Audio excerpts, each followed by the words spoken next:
صباح هذا اليوم الساعة 9:30 مجموعة من الشباب ومن الهيئات الحقوقية الداعمة لحركة 20 فبراير كنا يعني مارين أمام أسواق السلام حي الرياض 9:30 قادمين من جديدة للمشاركة في الوقفة اللي كتنظمها حركة 20 فبراير تنديدا بالمعتقل السري تمارا.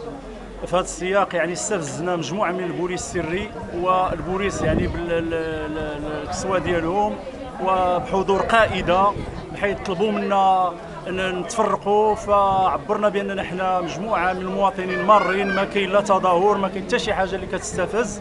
عبرنا انه ما كاينش شي اعلان عن حاله استثناء في المغرب، فنقضوا علينا بالهروات والضرب والركل على الشباب. الاثار ديال الضرب والجروح كاين على مجموعه ديال الشباب والنساء اللي كانوا معنا.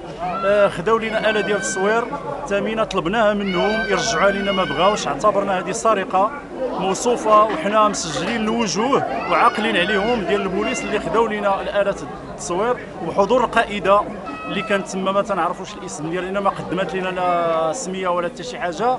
على كل حال تبعونا حتى الازقه ديال حي الرياض كلها، احتمينا ببعض العمارات والساكنه هناك اللي استقبلتنا واعتبرت هذا الشيء يعني وحشيه لا مبرر لها، لان ما كاينش معنا لا ادوات ولا وسائل ولا اشياء كنحملوها الا انفسنا. حنا بهذه المناسبات نديد بهذا الوضع هذا اللي كيعبر بان الدوله ما مستعده لحتى شي حاجه، لا من الاحتجاج السلمي ولا من حريه التعبير ولا اي شيء. الدوله ما زالت تخاف، والدوله عندها اسرار وخايفه عليها، ولا ادل على ذلك هذا التدخل الوحشي للتعبير ديال مجموعه ديال الناس عن موقفهم من المعتقل السري اللي ما كانش فيه شي حالات ديال العنف ولا حتى بدايه ديال التظاهر. شكرا.